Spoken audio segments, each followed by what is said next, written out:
Hey girls, happy Friday. Today we are going to dig into a book that all of us are very interested in and confused by. That's Revelation. I had two people request some books in some chapters in Revelation. So we are going to flip over there.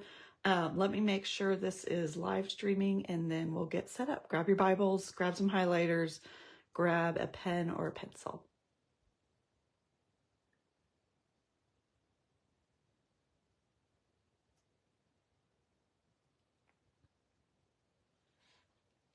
Okay, looks like everything's up and running. So Michelle Especial asked for Revelations 1, 9 through 20, but let's just give a background of pretty much the beginning of the whole chapter 1. So, and then Stephanie Waits asked for Revelation 12, which is the woman and the dragon.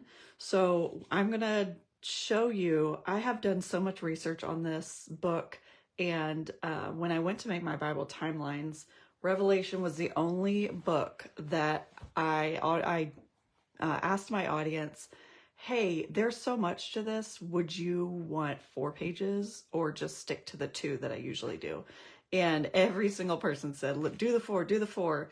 And I'm so glad because there was so much in Revelation that I could draw, outline, organize, list, that it has filled up 4 pages of Revelation if you buy my timelines.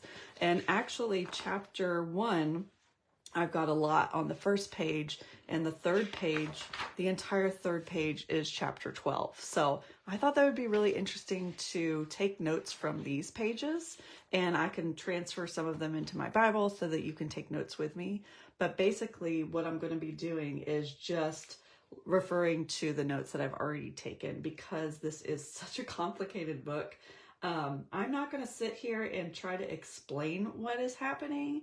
My goal here is to show you how to organize the information that you're reading. So when Bible journaling isn't necessarily a theological discussion, it's more about just learning how to take the actual words that are in the Bible and put them onto notes on a page so that you can have those theological discussions, so that you can compare to other things in the Bible and apply to your life or whatever you need to do with the text. But I am teaching you a way to not take anything away from the text and simply outline it to understand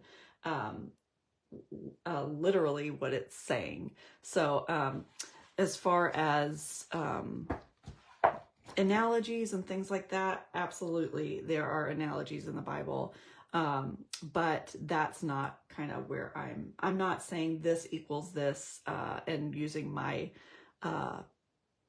opinion on things. I'm just showing you exactly how to take notes on the Bible so that when you get to complicated books like Revelation, you can feel like you can start somewhere and you're not just so overwhelmed by the craziness of the story. I will tell you that when I was doing Revelation, it was the most spiritually challenging book that I had done. It became so real to me what I was reading as I visualized these things, and really had to wrestle with the fact of, is this a prophecy that is something that God has promised is going to come true? And then that really, it makes the spiritual warfare type ideas that we barely touch on in the scriptures really, really real. And so this was a really challenging book for me personally. I felt very anxious doing it, I think, but also really encouraged at the same time. This is a book I highly, highly encourage you to read from front to back and outline the best you can. You don't have to go and read books and all the scholars and figure out everything. Nobody's ever figured this book out. But I highly encourage you to not look past it. It gives you a lot of information on how God talks about the fear of God and beware of the liar and the deceiver, and just the whole, it just ties so much together. But I could go on that forever. So let's dig in. Chapter 1, Revelation, starts with a prologue. And I'm going to zoom in here.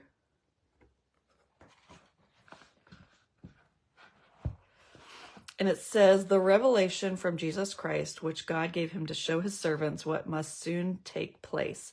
He made it known by sending his angel to his servant John, who testifies to everything he saw, that is, the word of God and the testimony of Jesus Christ. Blessed is the one who reads aloud the words of this prophecy, and blessed are those who hear it and take to heart what is written in it, because the time is near. So before we go on, we've already talked about this is a message that was given from an angel to John. So we can even write that down right now. It's from Jesus. God gave him it. And he sent his angel to his servant John. So that's interesting. You can already outline that God had a revelation he gave to Jesus.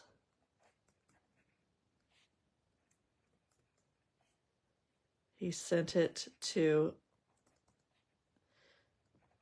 his angel,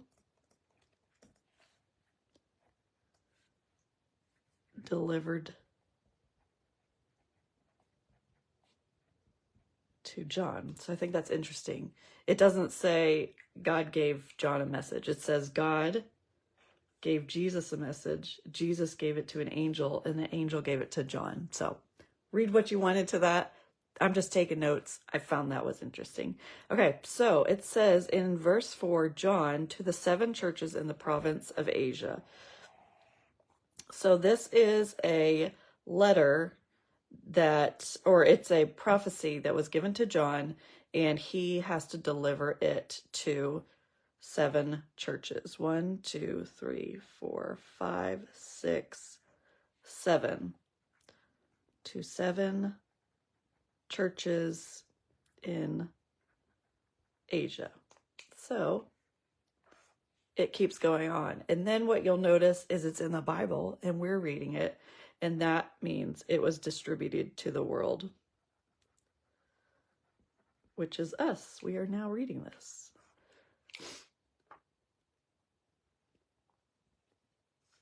Okay, so I'm not going to read every verse, but I do want to give you a little bit of background. There's lots of Johns in the Bible. Let's figure out who this John is. So Revelation, even my illustrations at the top are supposed to teach you something. So I'm going to go over this really quick. This is a tool that, if you're not aware, this is a retelling of the book. So if you want to go back and look at these real quick and be like, oh yeah, that's what Revelation is about. It's like a little cheat sheet, kind of like a memory verse. So it's 7 letters written to 7 churches. It talks about Jesus coming back and Satan, which is symbolized in a lot of different ways in this book, but mostly by a 7-headed dragon, is sent to eternal hell. And then a new kingdom is formed. So that's what these symbols are supposed to be, the retelling of Revelation. So John has a vision to be shared with 7 churches in Asia Minor. And as you go through the book of Revelation, you'll see it actually lists out these 7 churches in these 7 cities. I'm not even going to attempt to say these names because they're insane. But no, I'm just being silly. But these are the 7 churches in those cities. And then who is John? He is the apostle, John the apostle. He wrote 5 books. He wrote John, the Gospel of John, and 1st, 2nd, and 3rd John, plus this book, Revelation. He was a church leader after Jesus ascended to heaven. He was exiled to an island called Patmos, which I've got over here. And then obviously you can read about his story in the book of Acts. That is the church history in the New Testament. Acts is basically the Gospels are the story of Jesus's life on earth, and Acts is what happened after And then the rest of the book is pretty much prophecies and letters, or the rest of the New Testament. Okay, so that's a background of who John is. And when we jump over to the very first vision he has, that's verse 9 through 20, I believe. Yes, 9 through 20, and that was the part that I was asked to outline. So John's vision of Christ, I'm just going to read it, and I'm going to start highlighting things, and then I'm going to show you what my notes look like when I took notes on that. I, John, your brother and companion in the suffering and kingdom and patient endurance that are ours in Jesus, was on the island of Patmos because of the word of God and the testimony of Jesus. On the Lord's day, I was in the Spirit, and I heard behind me a loud voice like a trumpet, which said, "Write on a scroll what you see and send it to the 7 churches." Here's the 7 churches. 1, 2, 3, 4, 5, 6, 7. And then I'm going to write the 7 churches right here.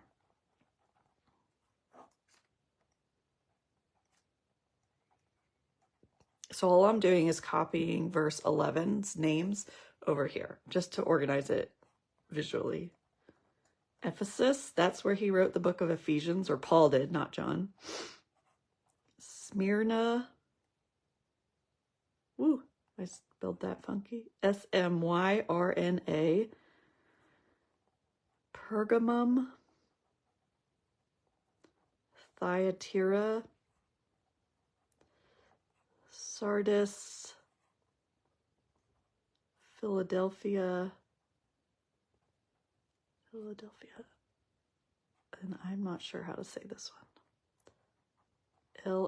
Laodicea. So those are the 7 churches. If you want to make a little church building, you can. You can also label things. You know me, I like this. Jesus, you can think of a better symbol, that's fine, but I did the cross. God, you can't see that. God, I like to do the cloud with the light coming down. Okay, so we've got the churches right here. Verse 12. I turned around to see the voice that was speaking to me. And when I turned, I saw 7 golden lampstands. And among the lampstands was someone like a son of man, dressed in a robe reaching down to his feet with a golden sash around his chest. The hair on his head was white like wool, as white as snow, and his eyes were like blazing fire. His feet were like bronze glowing in a furnace, and his voice was like the sound of rushing waters. All right, before we turn the page, let's see. There's a lot we can highlight here. So to keep it straight in my head, 7 golden lampstands. Those will come in later. We'll write that on the... are we going to talk about that? We'll talk about that later, but it's not in this chapter, so...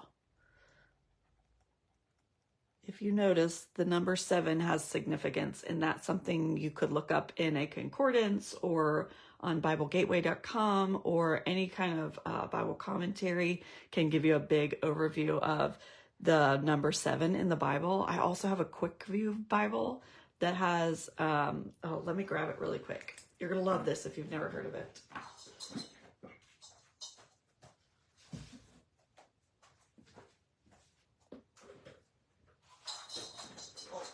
Okay, so the Quick View Bible, let me show you real quick, no pun intended. The Quick View Bible is one I bought a long time ago, and it's one of the many resources that just made me really want to create more visual resources for people. So the Quick View Bible is really, really visual. It's infographics for things. And I think if you look in the back, there's a section where you can find it. There's a lot of numbers in here that they've made infographics for, which is really cool. So I was going to see if I could find it really quick. Bible numbers 10 right here. Bible numbers 6.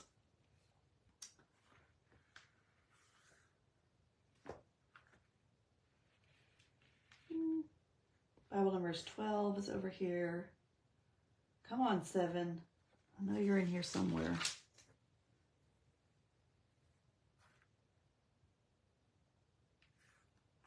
Bible numbers 5, 40.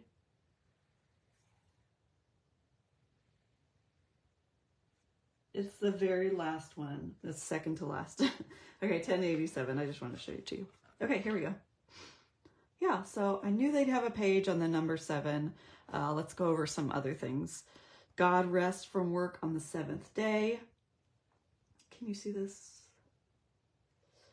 John writes his revelations to 7 churches. It takes Solomon 7 years to build the temple.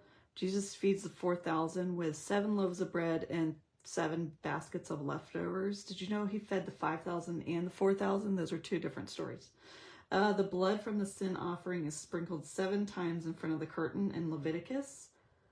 Elisha instructs Naaman to go wash in the Jordan 7 times to be healed of leprosy in 2 Kings. The ark rests on Mount Ararat on the 7th month, and that Jesus says we should forgive those who wrong us, not 7 times 7, but 77 times in the book of Matthew. God blesses the 7th day, makes it holy. The following can be found in John's Revelation. So this is why I said if you read the book of Revelation, 7 is everywhere. So 7 spirits, 7 golden lampstands. We've talked about that one. 7 stars, 7 lamps, 7 seals, 7 horns, eyes, angels, trumpets, thunders, 7,000 killed in a great earthquake, 7 heads, crowns, last plagues, bowls, hills, and kings. So this is just for the book of Revelation right here, are all these 7s. Debts are canceled after 7 years in Deuteronomy, and then Moses appoints 70 elders to go to Mount Sinai to worship God. So, side note, I thought you might want to know the significance of the Bible number 7, especially the book of Revelation. Okay, so moving on, then it describes someone, and I'm going to use a different color to highlight what this person looked like. Someone like the Son of Man. He was dressed in a robe, golden sash. Hair on his head was white like wool, as white as snow, and his eyes were like blazing fire. Feet like, let me zoom in for you. Feet like bronze glowing in a furnace. His voice like the sound of rushing waters.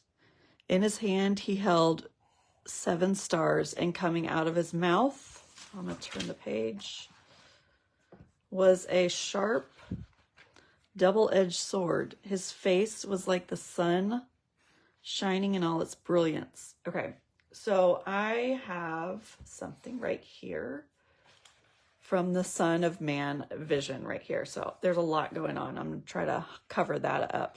A Son of Man vision, and you can doodle this in your journal or just rewatch the video or pause it or something.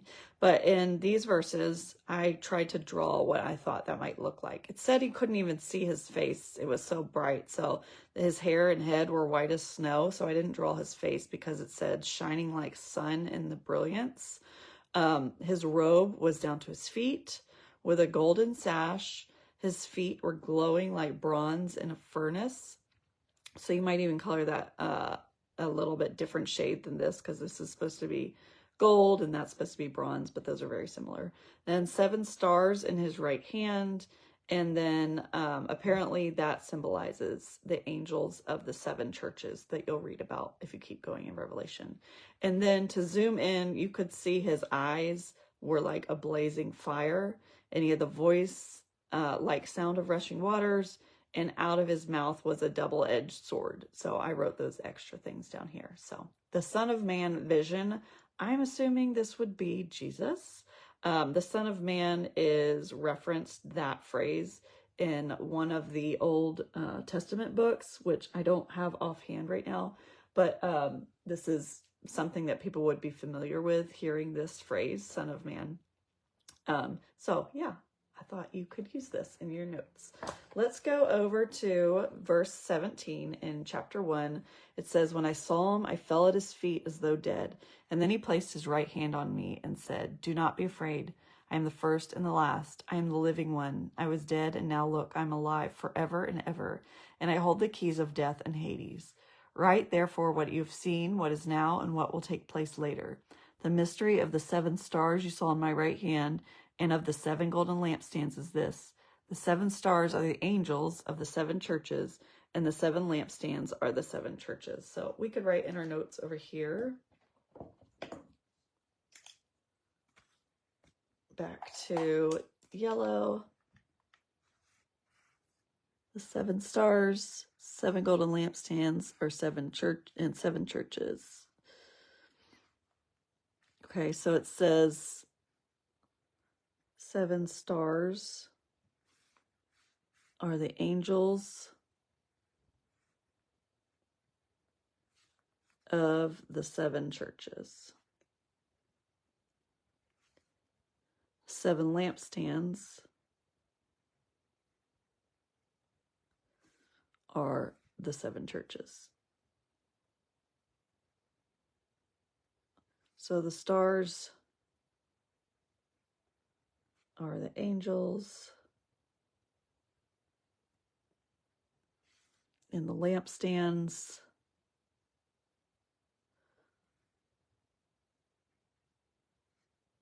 I don't know why I drew a flashlight instead of a lamp.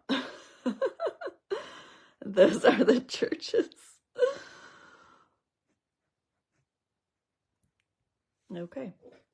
Now, here's the details of the letter to each specific church, but we're going to skip over those and go to chapter 12. Okay, chapter 12.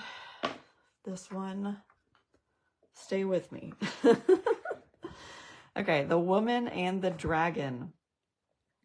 I am going to read this to you, and I just want you to listen, and then I'm going to show you my full page of notes on this, and I'll let you get a sneak peek into those. And of course, what I'm showing you are just pieces of my Revelation timelines. It's $8 to buy all 4 pages. They're packed with information all the way from verse 1 or chapter 1 all the way to the last chapter in Revelations. And I think you'll really enjoy them if you want to purchase those in my shop. So let me read this. Chapter 12, the woman and the dragon. A great sign appeared in heaven, a woman clothed with the sun, with the moon under her feet and a crown of 12 stars on her head. She was pregnant and cried out in pain as she was about to give birth.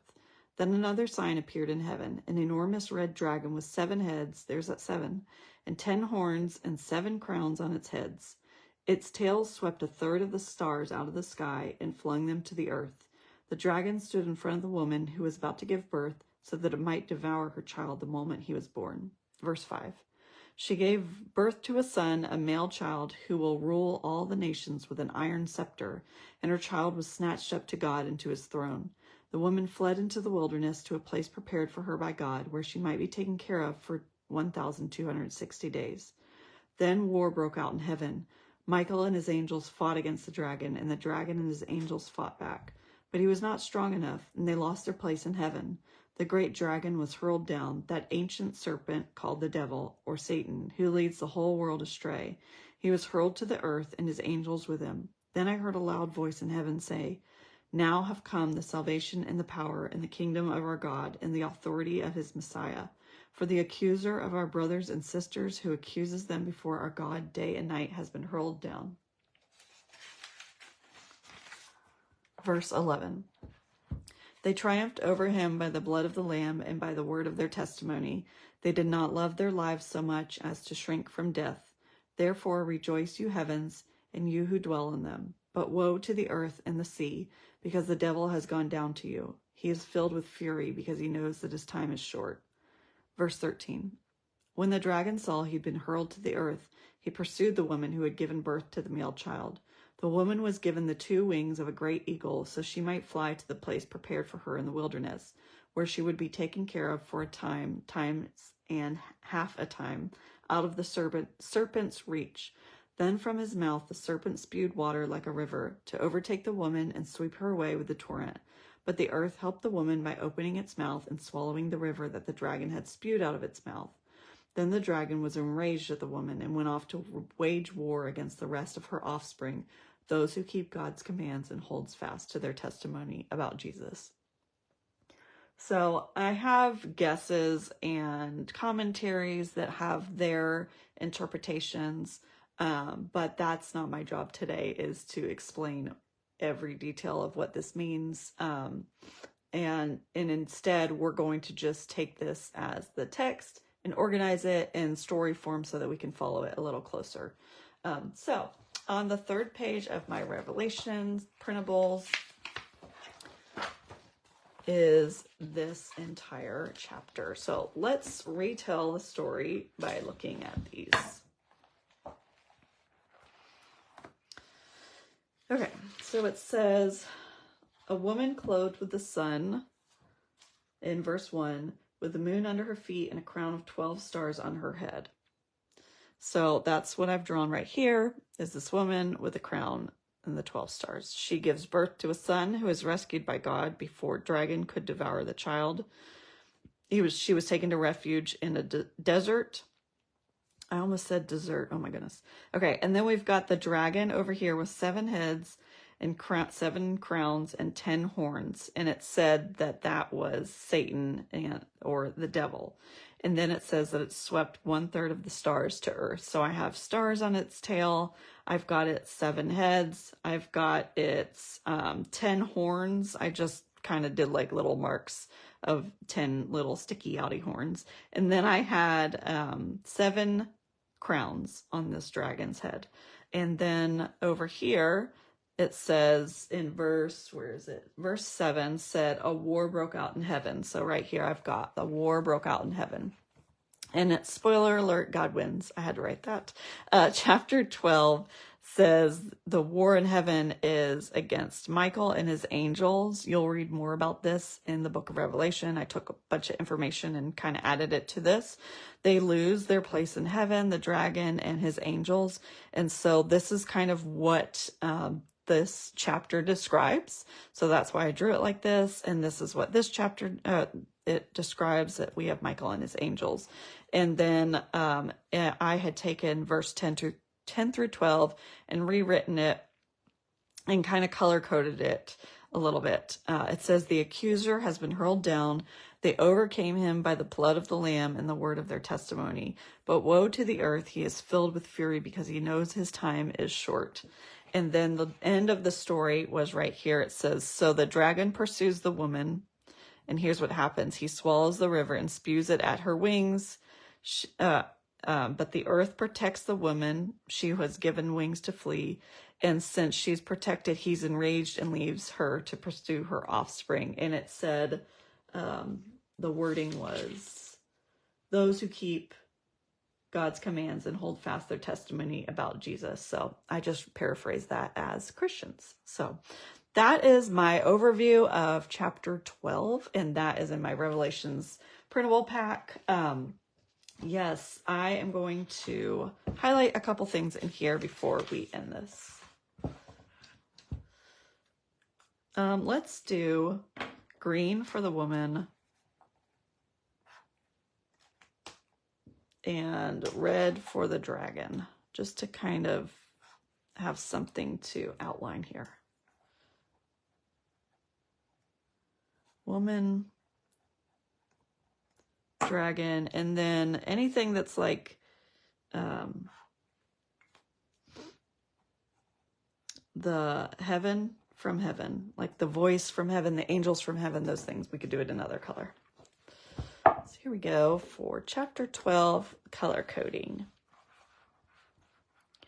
And then I'm not going to rewrite those notes since you can grab those in my printables.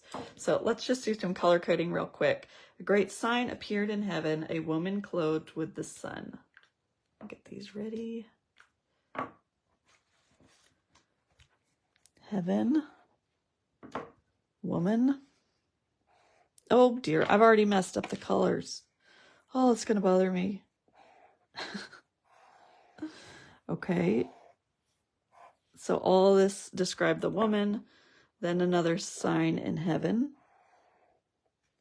An enormous dragon. So here's all the dragon.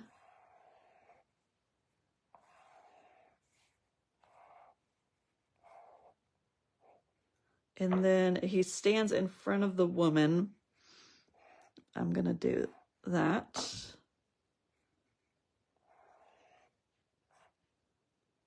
It says, so you might devour her child the moment he was born. So I did that as the dragon color. She gave birth to a son. Her child was snatched up to God and his throne. So I'm going to change that to yellow. And then the woman fled into the wilderness to the place prepared by God. She fled into the wilderness, and then the place prepared by God where she's going to stay and take care of. I did that in yellow. So that's just an example of how you could outline something like this to follow along with the story. And then you could literally over here write anything that was in the pink. Okay, so it's a enormous red dragon with 7 heads, 10 horns, 7 crowns on heads. Tail swept 1/3 of the stars. Tried to devour woman's child. And I'm not remembering this. I'm looking at the pink highlights. So I'm taking all the information from the pink highlights and putting it in a chart over here so that I can have a quick glimpse at what the dragon did, who the dragon is, what it looked like. And then I could do the same thing with the woman and the visuals from heaven. So I'm not going to do all that right now. That's your assignment to do this afternoon and weekend. I hope that this was really helpful to not be so intimidated by this book that you skip it. I would love for you to dig into it. And I'm not an expert on this book. I'm just very easily, I like to organize the information to help inspire you to keep going. So I would encourage you to read commentaries and other books on Revelation. But remember, the #1 source you need to go to start is the Bible. And that's what I teach you, is how to start there. So if you have any questions that you would like for me to address as far as Bible journaling, I would love to answer those. And then don't forget to either leave it in the comments or fill out that form, that quick form I've got a link to submit other topics you'd like me to outline for upcoming Facebook Lives that I repost over on YouTube. So thank you girls so much for your suggestions. And I look forward to what we're going to learn about next week. Have a great weekend.